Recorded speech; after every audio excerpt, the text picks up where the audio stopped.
お待たせいたしました。本日は皆様にお時間を受けてまいりますので、イスラエル輸出機構及び駐日イスラエル大使館経済部一同、改めて感謝申し上げます。On behalf of Israeli Export Institute and Israeli Economic and Trade Mission in Japan, it is our privilege to have your attendance. 1点、ロジスティック周りのお願いがございます。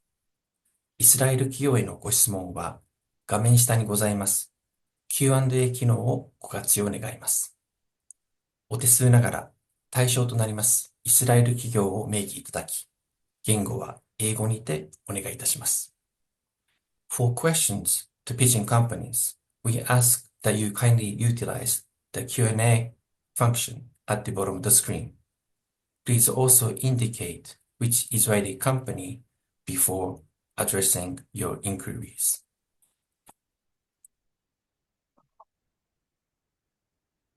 お待たせいたしました。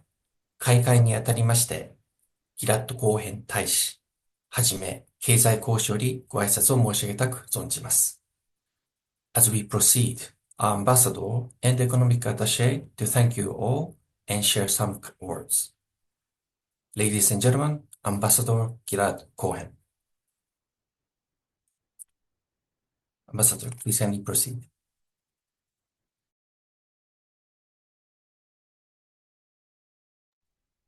Sorry, Ambassador, on the unmute, please. Okay, can you hear me? Yes. All Thank you right. very much. So thank you very much. Thank you, Kenji-san. Thank you, Daniel-san. I'm very happy to open this webinar, one of several that excellent economic office here, headed by Daniel Kolber-san, is doing. It's very, very important, focusing on healthcare innovation. So I would like, first of all, to thank the organizers of the event, the Embassy Economic and Trade Mission in Japan, and also the Export Institute, and also thanking all the speakers here attending. It's an honor and pleasure being here. As you know, Japan is preparing for the Expo 2025, which will be open in April this year, next year, April 2025. And one of the themes of the events are saving lives, healthcare, and wellness. I know that Israel is also going to participate in one of the events and having a side event also on the issue of healthcare and how we can have a high-tech or a health tech being integrated. Israel has been contributing since its establishment for mankind, for inventing new technologies, and have transformed modern medicine in every field. As you remember, Israel was the first nation in the world to vaccinate its people for COVID-19, vaccinate its children, having the third vaccination. So Israel was kind of a very, very big laboratory of the modern medicines and the Western medicines to be presented to the world, and we are very proud of it. And that we also contributed to mankind coming out of this horrible disease and pandemic. We, as Israelis, the Israeli companies are here presenting the entrepreneurial spirit, excellent academic institution, and supportive innovation ecosystem by the government and others. So Israeli companies continue to bring to the world, and I put it on the Israeli companies' benefit and wisdom and way of thinking and way of inventing and innovation, how we can have more solutions for the world, saving life and make our life better. Again, as I said, we are going to participate in Expo 2025. We're going to have our pavilion, Type C, and enhanced collaboration. My job and Daniel-san, his team job is to enhance the cooperation between Israel and Japan to other fields, and also to develop the health care sectors. We have different demographic characteristics. The population in Israel is around 10 million. The highest fertility rate amongst OECD countries. Israelis have more than three children per woman, I think 3.1 or 3.2. The population in Israel above 65 is about 12% of the population. If you compare it to Japan, in Japan it's 30%. By the way, more than 10% of the Japanese population is above 80. And I think this kind of seminar and collaboration can help both sides. We can learn from Japan, and I think we can share with Japan our solutions for all kind of population. But again, we have also to focus on elderly. I think this is, as I say, 30% in Japan, more than 65 years old. And I think that the solutions for health can be also more relevant here, as we share the similar values between Israel and Japan. It's not only the democracy and human rights, but also taking care of the elderly citizens. As our ancestors, Japan and Israel are very, very ancient civilizations, and the Judaism and the Japanese, more than 3,500 years of heritage. And we took care of our ancestors for thousands of years, and this we can learn from Japanese, I think, and we can share with Japan our experience. Both countries enjoy very high life expectancy. I think Japan is better than us. I think the average is 84.9 years for both genders, as Israel is the second in the world, and Israel is number 19th in the world, 82.7 years for Israelis. The population in Israel is very, very is young, as I said, also diverse, 74% Jews, 25% Arabs, and others remaining minorities. And again, as I said, we come the land of startup, the startup nation, the land of innovation, and we want to share our technology and our solutions. I think the solutions that we've presented to the world from Israel during the COVID and before and after are very much welcomed and valued around the world. And I hope that in Japan, we can do the same cooperation of having the technologies. I think we had just a few weeks ago, we had here elderly housing managers coming from Israel to work and to work together with Japanese. And I think this is something that the contribution was very, very good and beneficial for both sides. So I would like to see more collaborations as what we see today.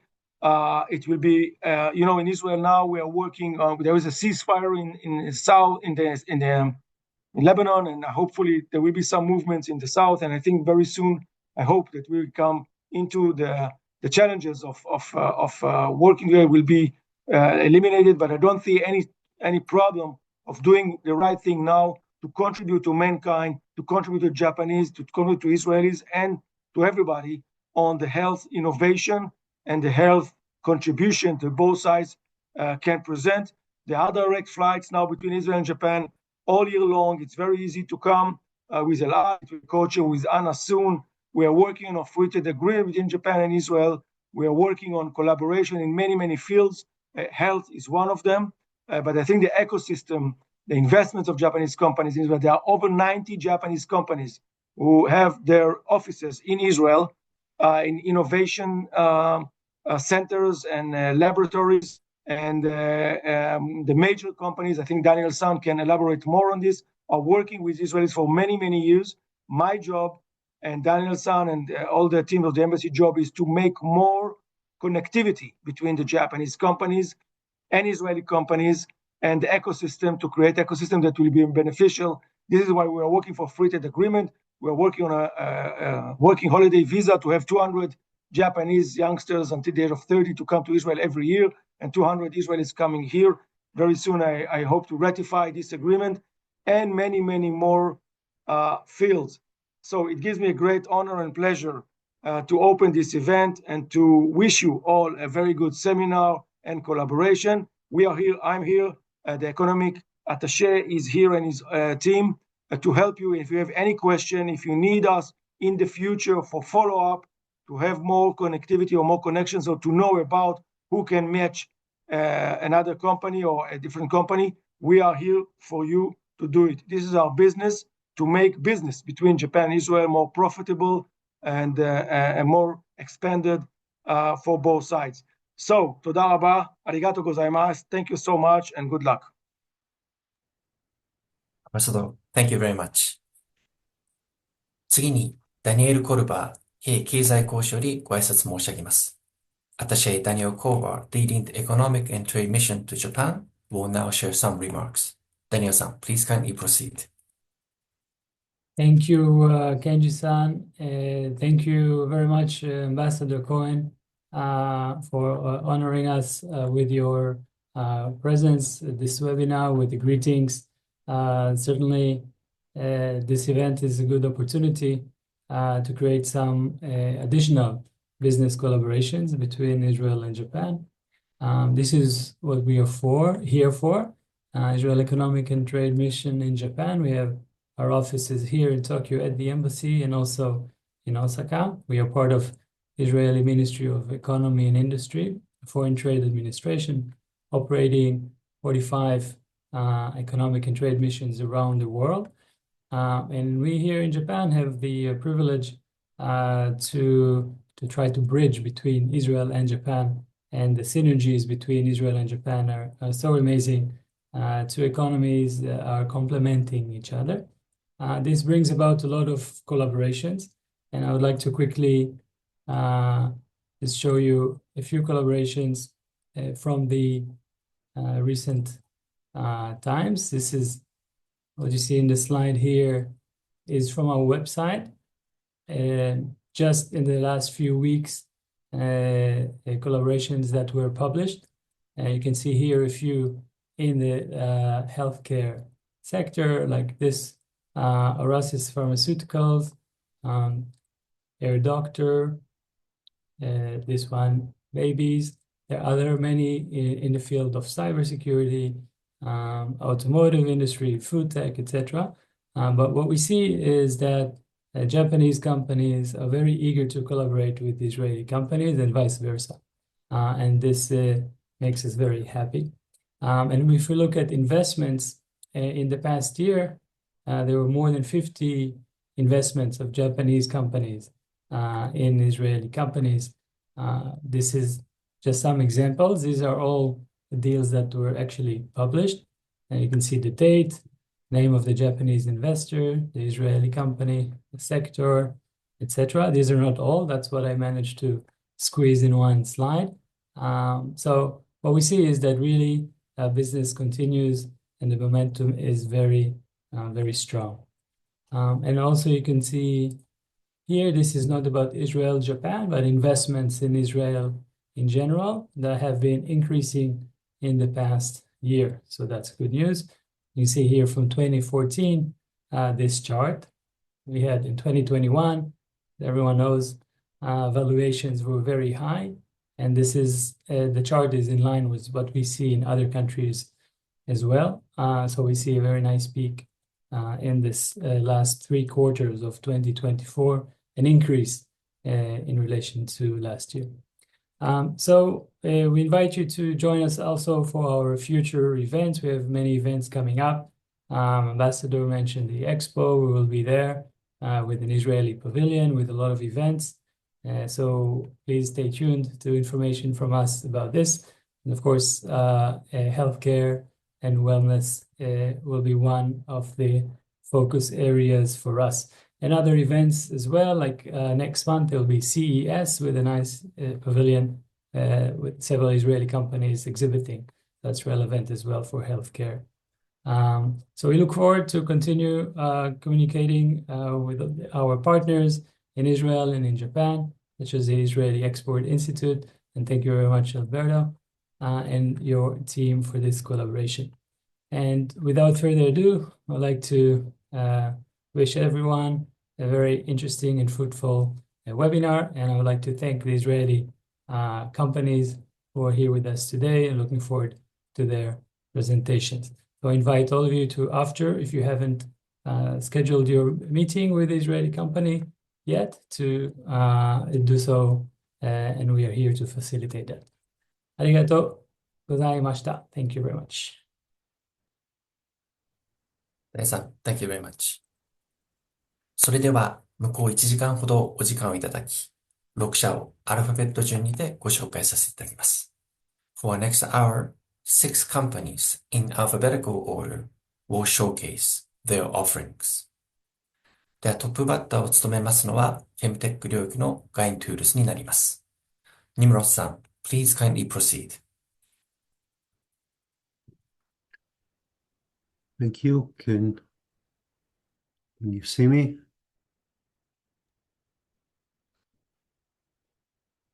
Can you Please. please allow video? Yes, please.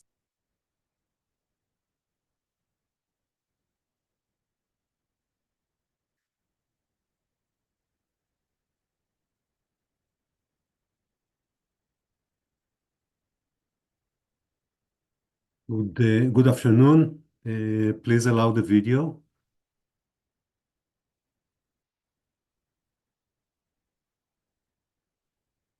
Kenji, can you allow the video, please? Yes. For me? 皆さん、please kindly proceed the video, please. Okay. Thank you very much. So, thank you very much for having me here. I'll talk about GynTools. GynTools is operating since 2019 and transforming the first-line primary care of vaginitis diagnosis with a rapid, low-cost, and highly accurate AI-based diagnostic from anywhere. We have a strong portfolio, which includes worldwide patents. We're disrupting a huge market with a clinically proved new method. And we have already CE and MR marks that allow us to sell in Europe and in Israel. And we are addressing a huge potential market of $9 billion. GynTools was pioneered by Professor Achinoam Lev-Sagi. She is my younger sister, and she is a distinguished gynecologist known in the world. And she came with the need. And together with many, we opened GynTools, and with the distinguished advisory board, we proceed to develop our system, Genie. What are we solving? Vaginitis is an inflammation of the vagina, presenting with discharge, itch, pain, sometimes malodor, and this is the main reason for women to seek for physician's help. Tens of millions in the Western world alone, the same number in the rest of the world. About 75% of women will experience at least one episode of vaginitis during their lifetime. And 50% of first clinic visits are ended in misdiagnosis, which, besides huge suffering to patients, cost fortune to payers and health system. Why is it so hard to diagnose vaginitis? Because this is a general name to 7 different conditions, both infectious and non-infectious. And while infectious conditions can be diagnosed in laboratory, which takes time and cause delayed healing, non-infectious conditions can be diagnosed today only with wet mount microscopy. Very little of the physicians community know how to use this microscope and to give a decent answer. So this leads to a vicious cycle of wrong treatment, repeated visits, suffering for patients, huge redundant expenses to payers, and consequences as fertility issues, preterm birth, and vulnerability to HPV. In GynTools, we developed Genie.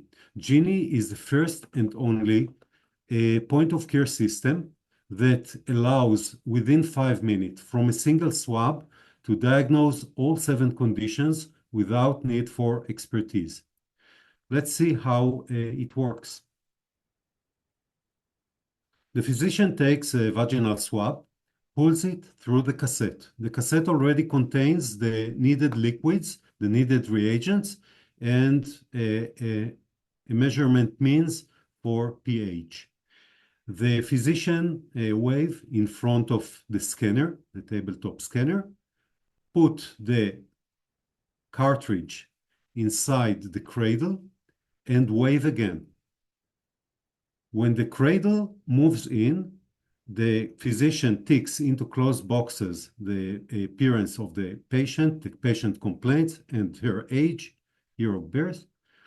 The scanner takes tens of microscopic and color pictures and sends all the information to the cloud, where it's processed automatically by our algorithm, and an answer is sent back to the user, allowing them to understand what is the condition or conditions, having microscopic pictures in hand and pH level. Each test has its own unique number that allow to retrieve it from the site. We published our clinical findings in Nature Digital Journal in 2023 and demonstrated how good is Genie based on the baseline of 50% today. As I said, we are addressing a huge market of $9 billion worldwide with Genie and Genie Home, another patent we granted for a miniature system. The business model is quite simple. We're selling units. We're selling the scanner in about the price that it's cost us, but we sell disposables to resellers in all regions, and they sell it to the clinics who get reimbursed from the health system or private reimbursers. The benefits are clear. Genie is the only system that can test all 7 conditions from a single swab within 5 minutes during the visit itself. No need to send it to laboratory, and in an easy manner that allow lay operators to do it. We do it in a low cost related to the current costs. As I said, we have a vast IP portfolio. We have granted patents for Genie and Genie Home. We have pending for Genie Echo, another system, and we keep the algorithm as a trade secret on the cloud. This is an impression of the 2 patents that we have. As I mentioned, we have CE mark, we have AMAR here in Israel, and we're proceeding with FDA 510(k) process in order to receive FDA clearance and address the American market. We didn't touch yet the Japanese market. Talking about our product roadmap, you can see that Japan is definitely on our roadmap, and we intend to enter the Japanese market after passing regulatory demands. Today, we are operating mainly in Europe and in Israel. We have installations already, and we'll continue to spread in the world according to regulatory approval that we're working on. That's it. Thank you very much for listening. We're raising now $5 million in late seed money, and we're looking for strategic partners. So I'll be happy to answer questions now or later. Who manufactures the scanners and where are the manufacturers? We're manufacturing in Israel with a subcontractor called LSI. And later on, we'll probably have at least one foreign manufacturer just to overcome the burden of Israeli companies that cannot export to certain regions. So we'll sub-license manufacturing, but currently all manufacturing is done in Israel. Up north in Shlomi, we produce the plastic parts and the assembling the collection tool. And in Caesarea with LSI, we are manufacturing the scanners. More questions? If you have, I'll be happy to answer with the little time I have.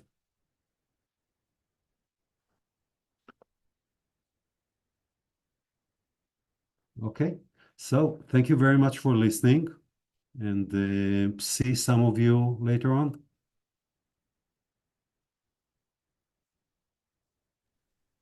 みのりさん、Thank you very much. では次にご紹介差し上げますのは、バイオテック領域のラスティングエフェクトになります。五十嵐さん、Please kindly proceed.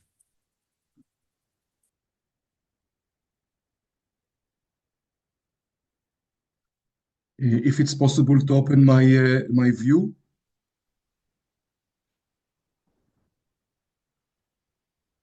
Yes, just a moment, please. Okay. So, hello everyone. My name is Igal. First of all, it's a great honor to be here and speak for you today. I'm the founder of Lasting Effect Consumer Pharma. We are an Israeli startup that combines food tech and the pharma technology in the buccal extended release drug delivery system. What we are doing is we developed new products based on our AI-based platform. We have let me start by sharing my pitch.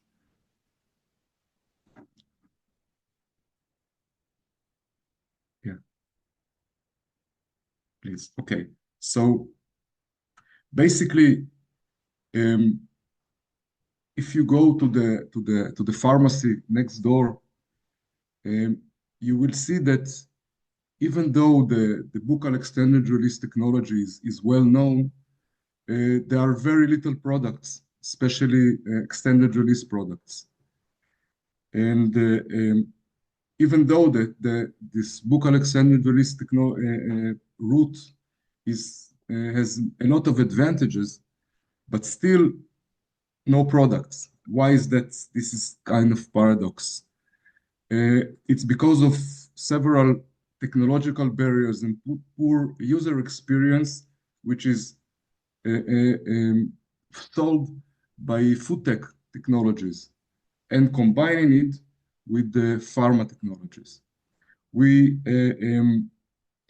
solved a lot of technical user experience problems that has been in this market, and that's why this market wasn't expanding as it should be.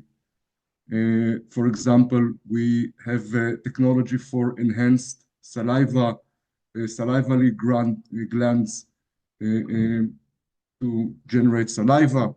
We minimized the extended release matrix. We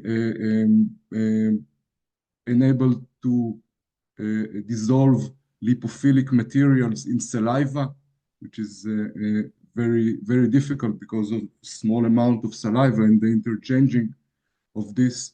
We can load very quickly because of our AI technology. We can load very quickly and produce new products. Our time to market is very, very quick, with a range of products ranging from nutraceutical dietary supplement to FDA regulation. And we can use our products during sleep time as well. The technology is very simple. Just take the tablet, put it in your mouth, it adheres wherever you put it, and then it will stay for up to 8 hours. We decide how many hours we want, what is the dissolution rate. The material which is dissolved in this platform can be either topical for dental uses or systemic, as the absorption we're not going through the first pass metabolism, which is very problematic in regarding of dose and side effects and effect. The absorption is going through the oral cavity to the small veins here, which enable us very quick response and the absorption rate is 3 or 4 times better than the oral route with much, much less dose. We have now already 2 products ready for marketing. Our first product is intended for xerostomia, which is dry mouth. It's a very big problem with the 65 plus population. Almost 40% of people that are age 65 and above suffering from xerostomia. Sjogren's syndrome patients which are as low salivary glands because of medications that they are taking. Another product that we have also for the 65 plus mainly is for the treatment of Parkinson's late motor complications, which we intend to change the existing AbbVie Duopa pump with our, which is very invasive product, with our tablet.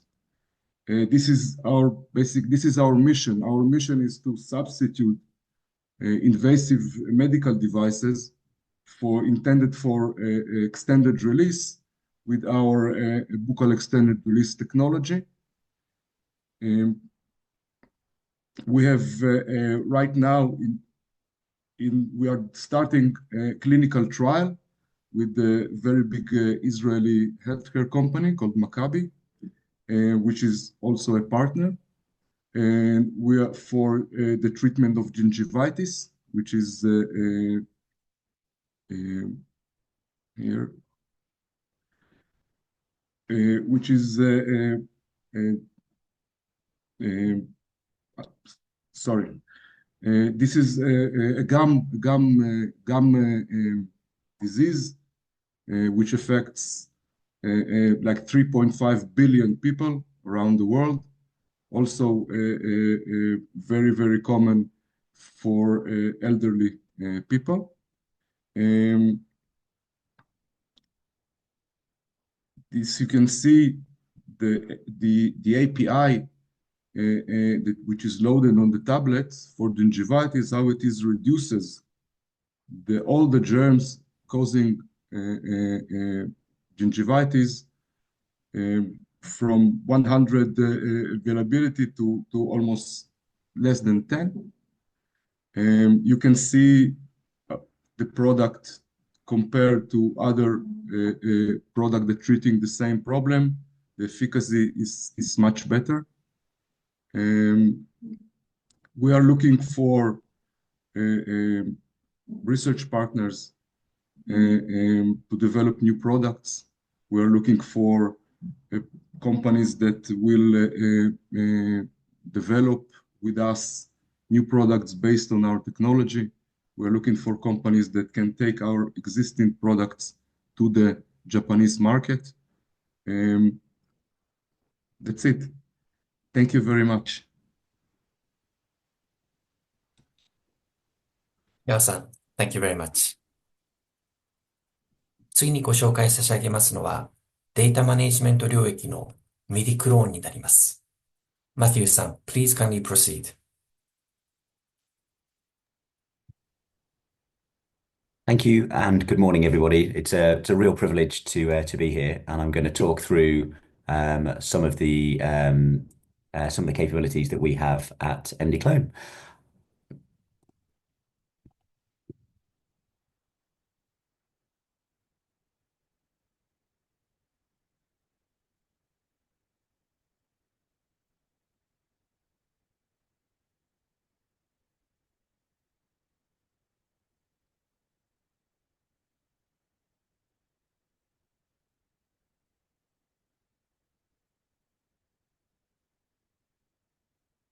Matthew, now please proceed. Now we can see the slide. Thank you.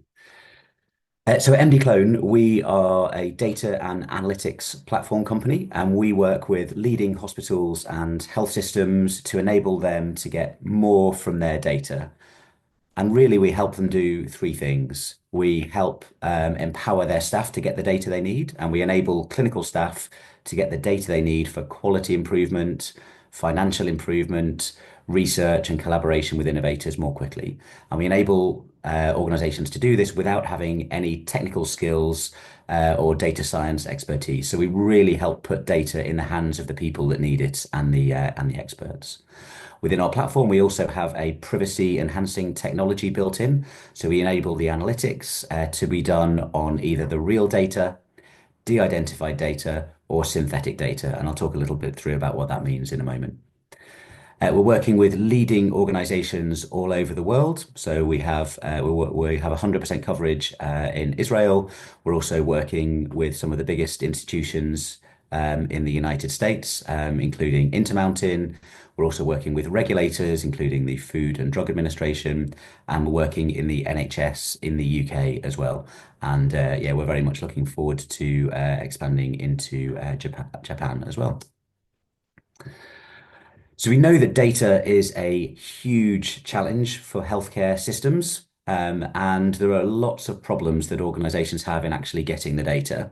And really, this comes from the fact that the data is stored in a very complicated way in most health systems, and the expertise needed in order to extract the data and get the data to clinicians who are looking to improve care is very, very timely. And that normally in most healthcare systems, there aren't enough of the people who've got the expertise to span that. So we try and do something different. We try and help organizations to put data in the hands of the people that really, really need it. And this can be to improve revenue growth, to improve operational efficiency, to improve quality, to avoid costs, and all of the benefits that people have when you can make data-driven decisions. And really what we enable organizations to do is to increase the volume of data-driven projects they can do, to get more value from the projects that they are delivering, and to do this in less time with far fewer resources. So the time processes needed in typical healthcare systems in order to get the data, because of the complexity of the way the data is stored, because of the technical skills needed in order to write SQL, or the coding requirements in order to do that. This can mean that actually a very straightforward data request can take many, many weeks or months in some cases for organizations. So we enable clinicians without special expertise in data science to be able to get this data in minutes, not months. And really, this helps organizations derive benefits in a number of areas. So I've mentioned sort of operations and quality improvement. So we're working with Intermountain, for example. So in Intermountain, there was a very curious clinician there. So one of the nephrologists, they didn't think that they were following the right chronic kidney disease pathways for their patients. And using our tool, they were able to get the data they needed to have a look at their cohort. And again, they didn't have to wait months for this. They were able to do this in minutes. And when they started to analyze the data and the cohort that they pulled together, they could actually see that they weren't managing their patients in order with the treatment protocols that they wanted. They were able to make the changes, and they were able to reduce admissions for unplanned dialysis by over 50%. And that one project saved $12 million in that organization. And it's just a really good example of frontline led clinicians being able to get the data they need to drive real improvements across their organization. And we enable organizations to do faster research. So we enable firstly to know whether they've got the right patients for the kind of the cohorts that they want to pull together. And again, you don't need the technical expertise in order to pull together those cohorts. And we also enable organizations to do research more quickly because of the privacy enhancement we've got around synthetic data. So a lot of the time, the institutional review boards and the ethical committees that people normally need to go through to get approval to work on the data are not needed because the synthetic data has the same statistical properties as the original patient cohort data, but doesn't contain any real patient data. So there's no PHI within those data. There's no personal data within it as well. And this opens up avenues for enhanced collaboration with external parties who want to collaborate on healthcare data as well for innovation as well.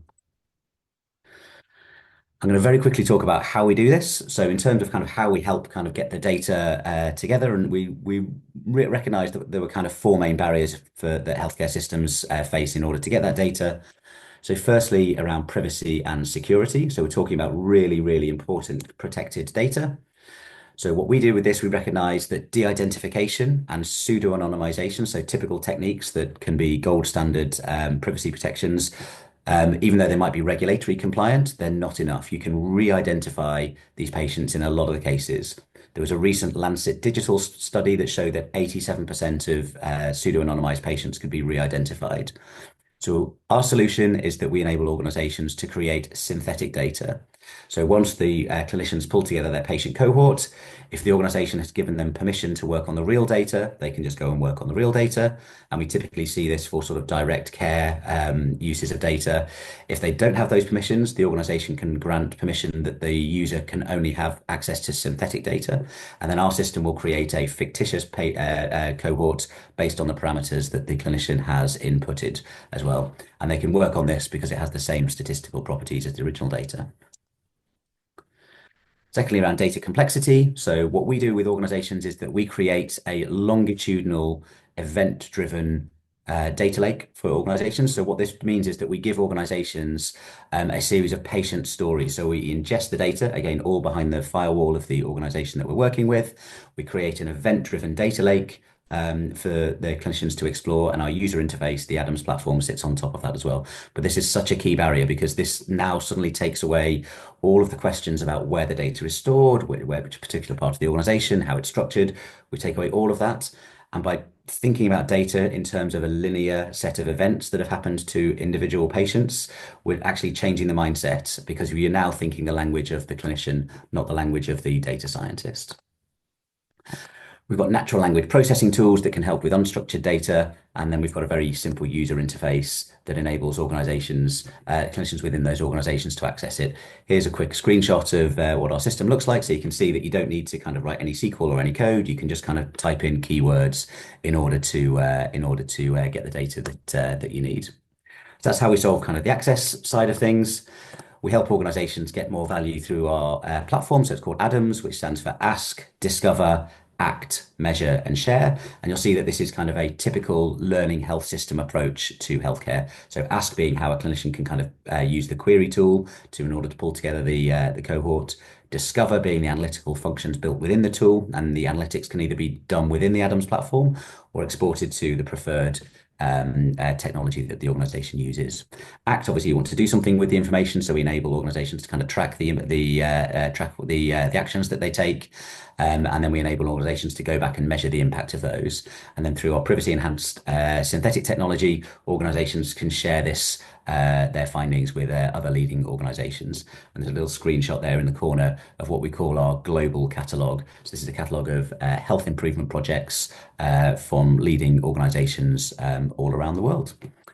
So that was all that I wanted to share as we are at time. I'm looking forward to talking to a couple of you in a bit more detail later, but really happy to answer any questions in the chat as well.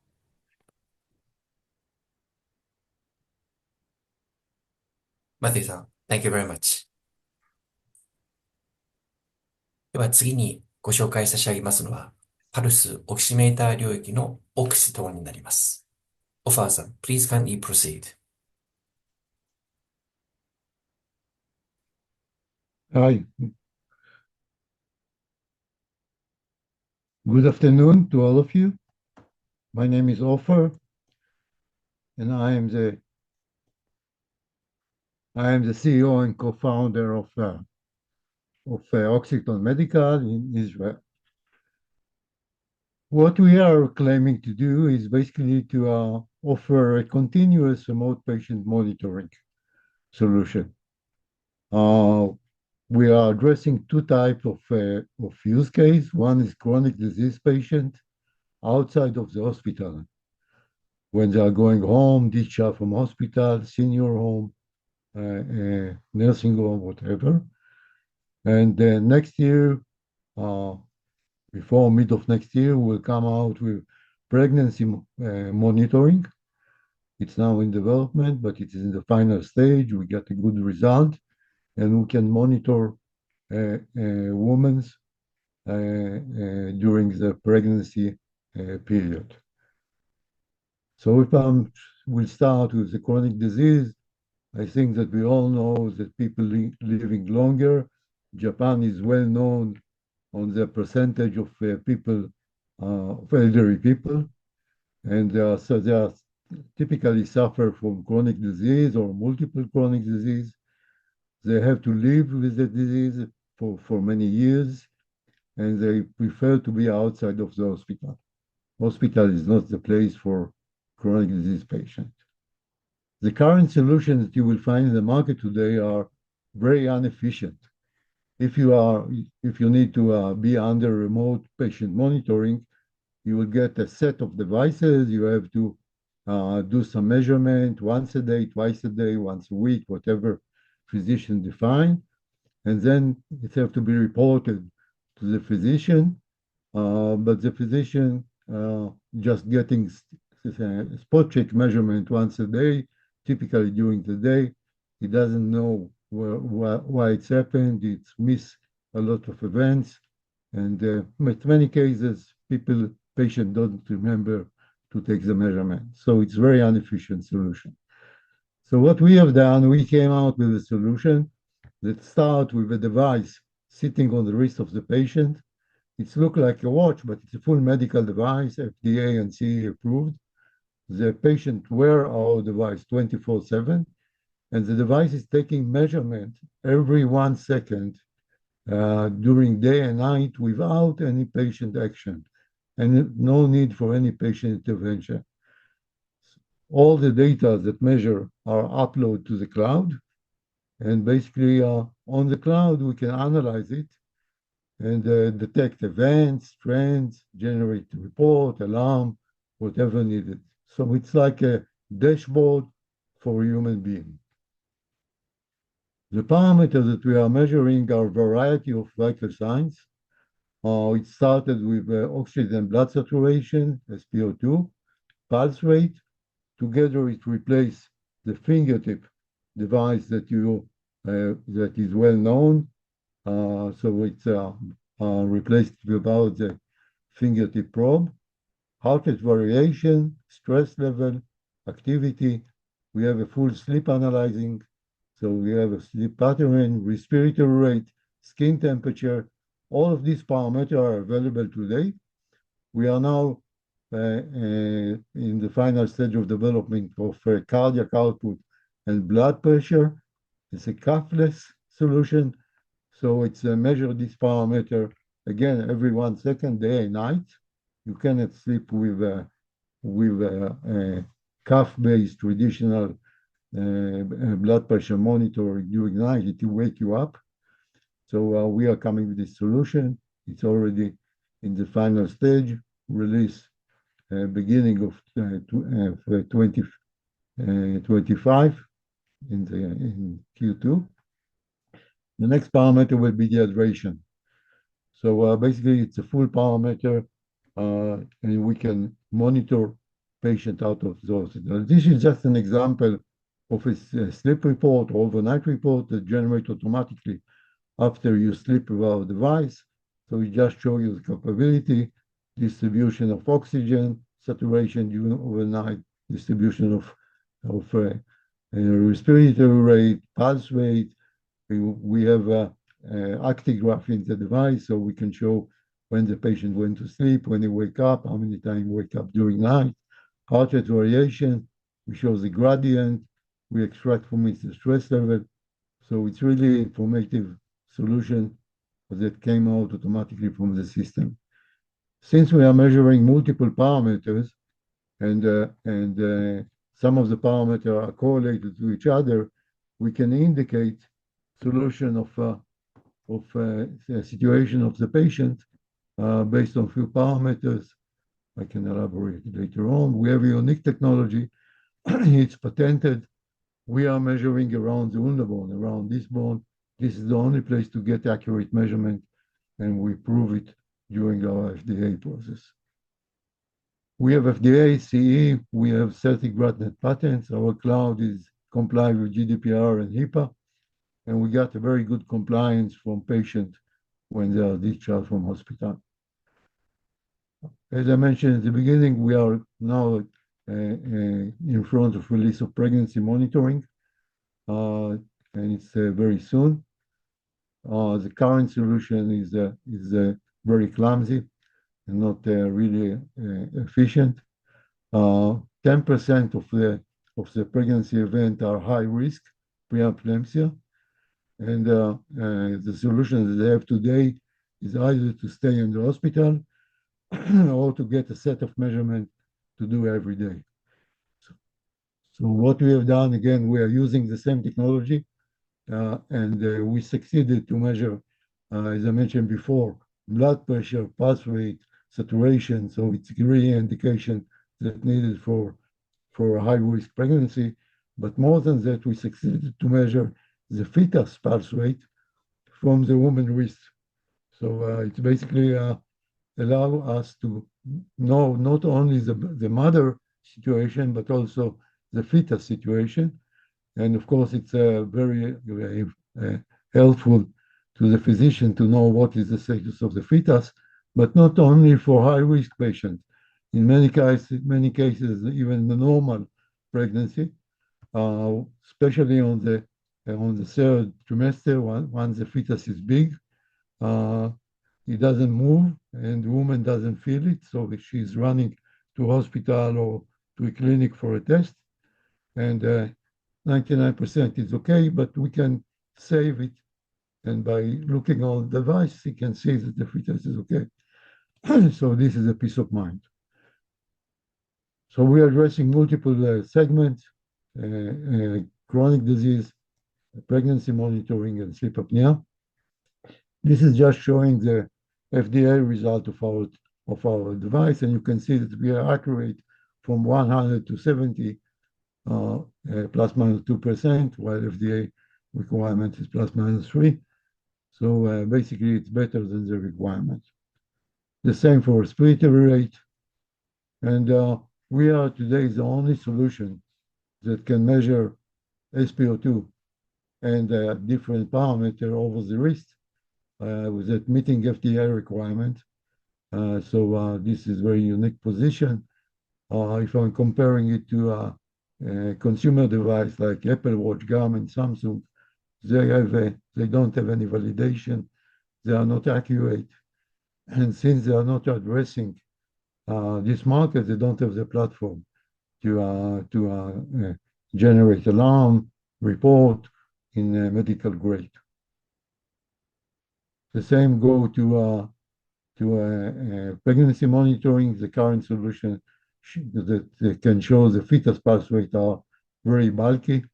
You cannot sleep with, and it doesn't measure 24/7, and it doesn't include blood pressure, pulse oximeter. You have to add more and more feature, more devices to get the full picture. This is where we are, and we are looking for partners in Japan. We don't have today any activity in Japan, just in Europe and in the US, and we will be happy to find strategic partner in Japan. Thank you very much. Awesome. Thank you very much. 次にご紹介差し上げますのは、バイオテック領域のプロタイバイオになります。エランさん、please kindly proceed.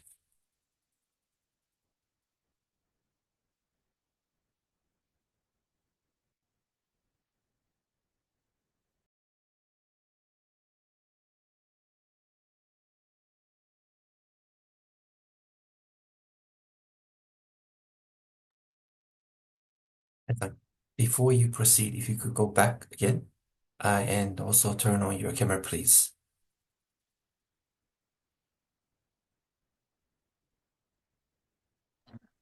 Can you hear me now? Yes, if you could resume or restart. Thank you very much. Hello, everyone. I'm Eran Seeger. I'm CEO and co-founder of Protai, a new proteomics and AI-driven biotech company focusing on proteomics and AI to create better medicines. Fundamentally, we're tackling the biggest problem in the pharmaceutical industry, which is the failure of clinical trials. These are mainly due to lack of response rates and overcoming and large toxicity events.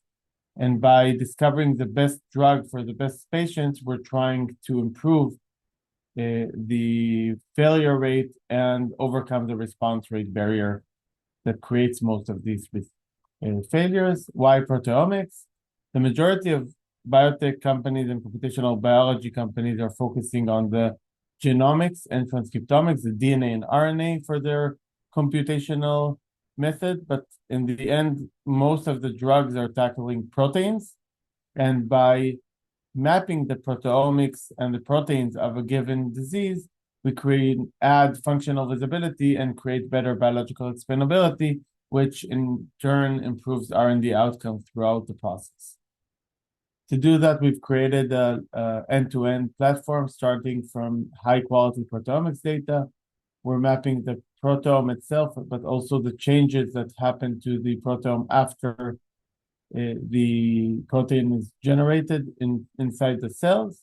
This unique data, proprietary data, feeds our discovery platform, which gives twofold. One, chooses the right patient for a given drug and helps us optimize drug to less toxicity. And this is not only an engineering field, but we also have a strong precision medicine pipeline of drugs that were generated through this pipeline, through this platform. Our data is the world's largest harmonized clinical proteomic data atlas across indications and across tissue types. We're working across the globe to create access to clinical samples and map them to understand the vulnerabilities on the proteomics level. And this enables us to generate a best-in-class drug, focusing on improving the disease-modifying activity while reducing toxicity of a given drug. We're choosing already validated targets, so we're not finding novel targets, but we're improving the drug based on a known target, and also choosing the right patients will benefit from such a drug by understanding that they're vulnerable to this drug based on the proteomic level. As I said, we generated a pipeline of best-in-class drugs. We have 2 drugs that are rapidly progressing into the clinic, and several other drugs that are being collaborated with pharma and biotech companies. And our platform is open for collaboration across the board, from data access to our unique proteomics platform through collaborating on discovery of new novel drugs and biomarkers, and partnering out our drug pipeline itself. And thank you very much.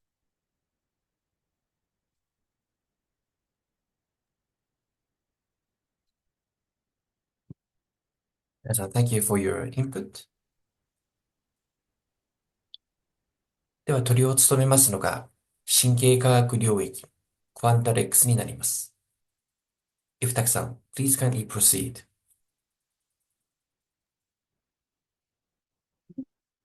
Thank you, everyone.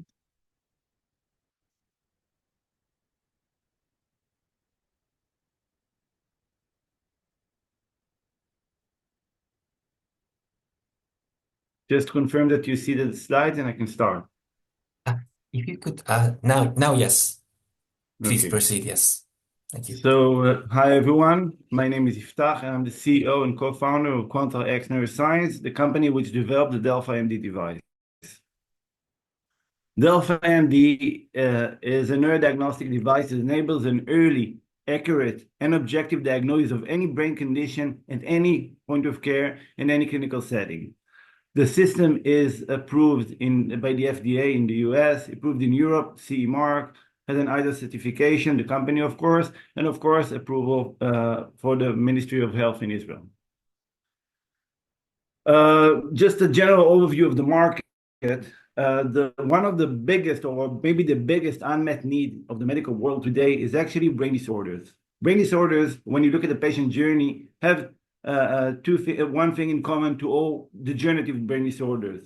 They all start with early physiological abnormalities that takes years to develop into the disease-specific pathologies.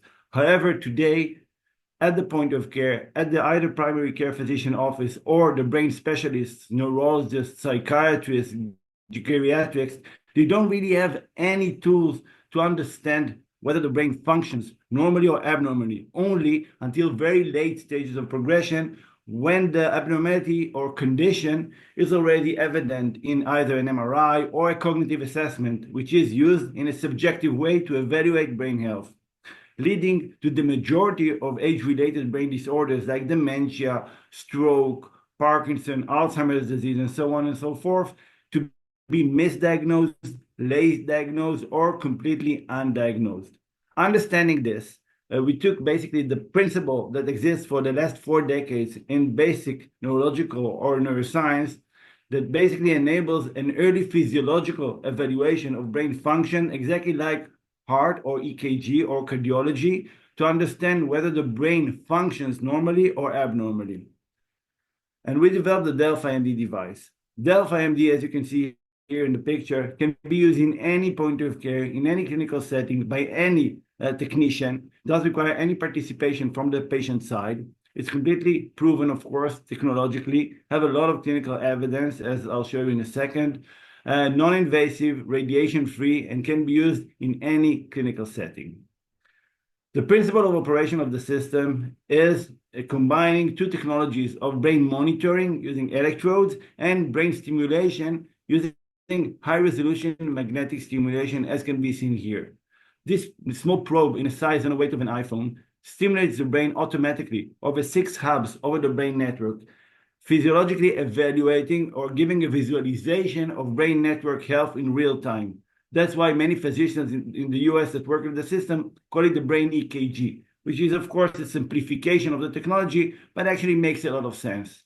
In about 20 minutes of evaluation, there is an automatic output report that states whether your brain is healthy to your age group or unhealthy to your age group. And if there's any condition, what is this condition or abnormal physiological response is related to, whether it's early signs of dementia, which kind of dementia, differential diagnosis, movement disorders like Parkinson's disease or NPH, and basically any kind of abnormal brain condition can be diagnosed or aid the diagnostic process using the device in a very easy and accessible way.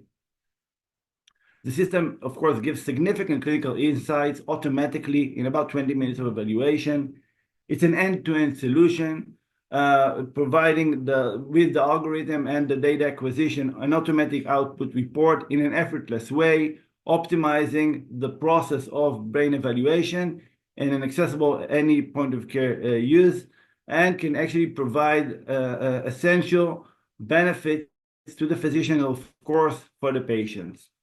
When you combine or when you compare it to available technologies today, like brain imaging or cognitive assessment or EEG even, of course, Delphi, which doesn't replace them, but actually brings significant advantages when you compare it to any kind of other technology, being the most accessible, affordable, accurate, and objective diagnostic tool, can actually predict and precisely give a diagnosis of different brain conditions. Having said that, this is the only system in the world that was granted twice as a breakthrough designation by the FDA. And of course, as I mentioned, it is FDA cleared today, but still it was granted twice as a breakthrough designation for 2 different indications. The first was for the early diagnosis of people with dementia, differential diagnosis, which kind of dementia is it, and prediction of people at risk for stroke. And recently, it was also granted as a breakthrough designation for another indication called normal pressure hydrocephalus, NPH, which I know that for the Japanese market is very interesting because there is a governmental effort to diagnose and better treat people with NPH, quite a common condition in which there is a dementia with a movement disorder. There is a very significant and efficient treatment of a shunt implant. However, there is no real diagnosis today, or the diagnostic process is very, very hard to do today. Delphi shows sensitivity of over 90% of both sensitivity and specificity. Patients will benefit from a shunt implant in these patients.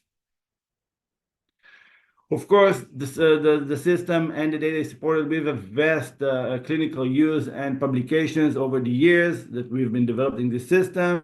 As you can see in this slide, there are 4 blocks that we mentioned primarily as the clinical evidence for movement disorders like Parkinson's disease, for aging and dementia, monitoring whether the brain ages normally or abnormally, specifically in early signs of dementia, and differential diagnosis, which kind of dementia is it, whether it's Alzheimer, Lewy body dementia, frontotemporal dementia, or the most common vascular dementia.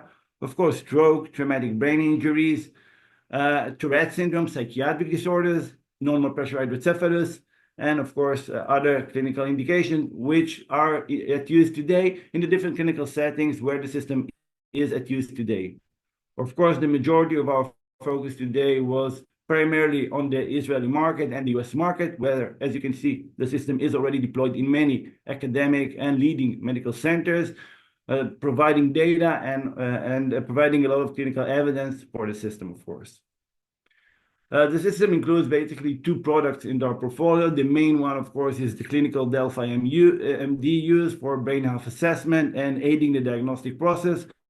But of course, the system is also used by many pharma companies and research centers to actually evaluate brain function, evaluate drug effects, and evaluate any kind of a given treatment, whether it was effective, not effective, and what is the optimal course of treatment, patient dependent. Given Delphi is the only system in the world that objectively and accurately gives physiological measurements of what's happening actually in the brain, gives us a visualization of real brain function in real time.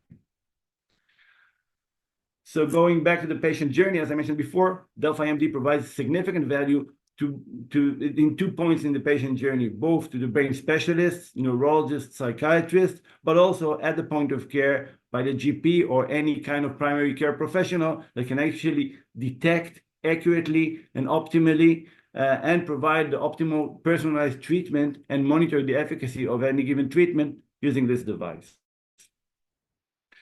Today we have the business model is based on, of course, the US. Most of our systems are deployed today in the US in an affordable business model, including the hardware and flexible subscription model, which means there is a payment for the system, but also payment for subscription for the treatments themselves or for the evaluations. Sorry. In the US, the evaluations are also covered with a dedicated reimbursement code specifically for this device and for the Delphi brain diagnostic evaluations. So I summarized my talk here, and I'll be more than happy to discuss this opportunity further, bringing Delphi MD into the Japanese market. Thank you very much. Ifta-san, thank you very much.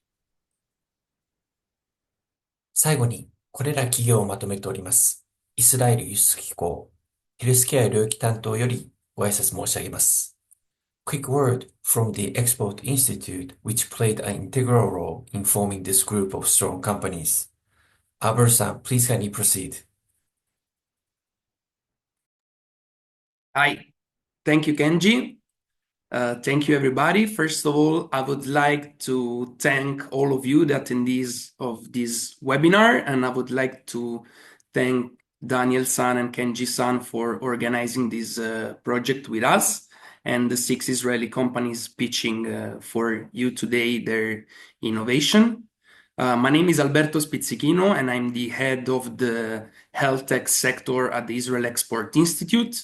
Our goal is to promote Israel business in foreign markets, and we do so with lots of activities such as today's webinar and many physical delegations, such as the one that we will be organizing in 2025 to the Osaka Expo. And we also manage the national Israeli pavilions at international exhibition and expos, such as Medica in Düsseldorf and expos of digital health, such as HLTH in Las Vegas and in Amsterdam, and Asia Medical Fair will be attending Asia Medical Fair for the first time with the Israeli pavilion this year. So we look forward for your presence there and to meet you in person and to do business with you and to present to you even more Israeli companies and other innovation in other fields within the life science sector. I would like to thank you all again for joining today's session. and we look forward to have also insightful and interesting B2B session after this webinar session. Thank you, Kenji. The word back to you. Awesome. Thank you very much. 今後も様々なテーマにて、ウェビナーや、大使からもまたお話しさせていただきましたように、大阪エクスポにも合わせましたイベントの開催にも努めてまいります。引き続きご支援のほどよろしくお願いいたします。Our office will continue to design webinars and in-person events, including those in accordance with Osaka Expo next year. We thank you in advance for your continued support on our cause. また、個別会議のお時間をいただいております皆様には、この後17時よりよろしくお願いいたします。B2Bs will also commence shortly at 5 p.m. Japan time. では、これにてウェビナーを終了とさせていただきます。ご清聴ありがとうございました。Once again, thank you very much for your attendance. This will conclude the webinar session.